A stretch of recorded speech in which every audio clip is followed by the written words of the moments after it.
Howdy everybody. You might ask yourself sometimes, why do I feel down?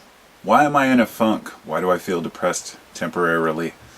And honestly, if you have severe depression or severe anxiety that cannot be controlled in any other way, then see a professional. For goodness sake, if that's something that you find is important, then and you think that that's necessary, then I would recommend that you definitely go for it.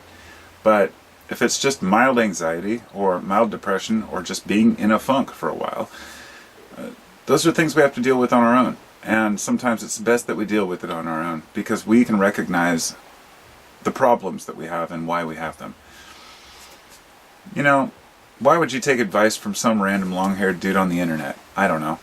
I watched a video earlier where somebody was talking about just this, being in a funk. And I thought, I've kind of been there myself, especially lately. I've had some things happen to me where I feel like maybe I'm not fulfilling my expectations of myself lately. And I find myself sometimes pacing or trying to figure out what to do next, and finding that I get myself kind of wrapped up in these little projects, but not getting the big things done that I need to. And therefore it compounds my, stress or anxiety. When I wake up in the morning, I'm ready to start the day. I get out of bed, I do my morning routine, and I'm not a depressed person by any means. I actually very much enjoy life. But I find myself about midday kind of in a funk. And this is very common with people that I've talked to, that it seems like, there's like the early afternoon kind of, perhaps it's our, internal clock. But it's kind of the lunch break syndrome, I guess, in a way. Finding a way to get past those moments is how we get back to the glory. There's no way to feel good all the time. And the pharmaceutical industry would love to tell you differently. They would love to tell you that you can pump yourself full of, happy drugs and everything will be fine and dandy for you, and perhaps that might work for you. But it's the lows that bring the highs. One thing I've noticed about substances that mask emotion is that they don't just mask the bad feelings, they mask the good feelings too. And pretty soon a person can't even enjoy the basic fun that they once had. That's a hard one, and I can't cover that in this video. But for a person who's just feeling down, for the person out there who is just having a moment where maybe you've just felt crappy for a few days, a few weeks, or even a few months, a few questions we can ask ourselves. One, am I getting outside? Am I getting fresh air? Such a simple thing. And that goes along with exercise. It is an important thing. But you don't have to vigorously exercise for an hour every day. They say that light exercise is just as efficient for your body and your mind as heavy exercise. 15 minutes a day, or maybe a light jog, or running in place even, anything to get your heart rate up a little bit. Diet is also very important, but it's not about eating enough food. This is what I hear so often is, make sure you're getting enough of this and getting enough of that. And then there are plenty of people who are telling you the opposite. You've got to cut this out and cut this out. Don't eat this, don't eat this, don't eat dairy, don't eat meat, don't eat fish, whatever it might be. And really you have to know your own body. You have to know your own chemistry and what works. If everybody's telling you that you should be vegan, but then you eat a piece of chicken and it makes you feel great, it's really hard to kind of deny that feeling. Or if you have a steak and you find the whole next day you feel energized, you're like, why? How could that steak? What is it in that steak? And you could sit there and try to pick apart the proteins and how your body breaks it down into the amino acids and reconstitutes it into the, neurochemicals you need and the different proteins your body needs. But there's something else to it. It's like it's the food itself, as well as the constituents of the food, but also the experience of eating. It's all combined. That's why just drinking smoothies every day doesn't work for me. I can't just drink my meals. There's something about eating food and the digestion process that actually helps to, release serotonin, as far as I'm concerned. I'm not sure the specifics of, the conclusion I've come to is this, from all the research I've done, when you're fed and you're content. Then your body releases serotonin and you feel good.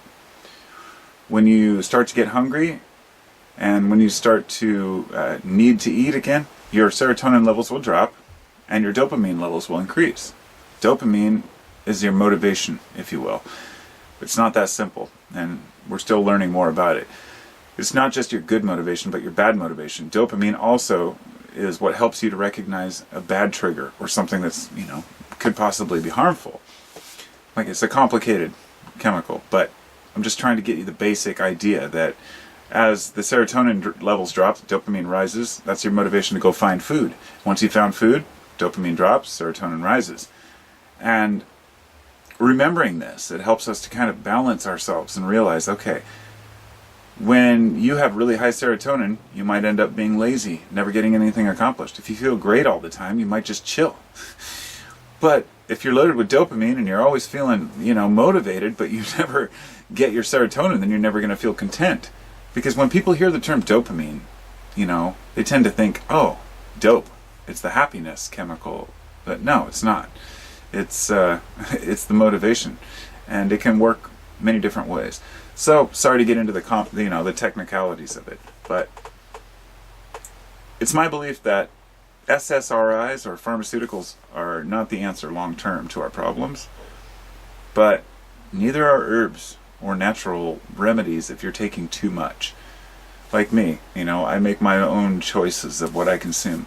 I do enjoy caffeine, I drink coffee, and I do take kratom, and I do smoke cannabis.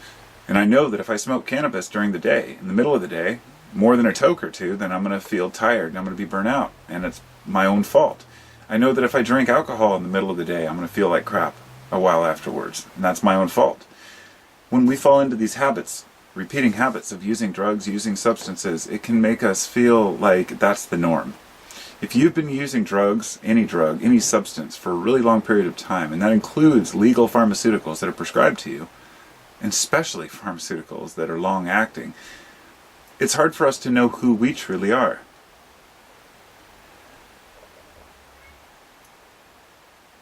I read something earlier that was along the lines of this. It said, if you know a person who drinks once in a while heavily, then you know that when they're drunk, that's not the true person, right? You know that the next day they'll be back to themselves. But if you know an alcoholic that drinks all the time, that becomes their true selves, and there is no true self other than that alcoholic self. Our brains will adapt to our moods, our attitudes, our environments, and over a period of time, we can dumb ourselves down, we can consume too much, we can overstimulate or understimulate ourselves. And so I think it's about finding a balance. It's about finding a system that works for us without letting the rest of the world influence us, and to feel like we're doing something important in our lives. So we're not just wasting it away, even if it's just an art project on the side, or writing something, or making YouTube videos, whatever it is. But I guess my point is, it's okay to feel down sometimes. Don't let it pull us down into that pit. Just get a glimpse of the valley and move back on up to the next mountain. So I'll talk to y'all later. Hope you have a wonderful day. Thanks for watching, and be well, my friends. Peace.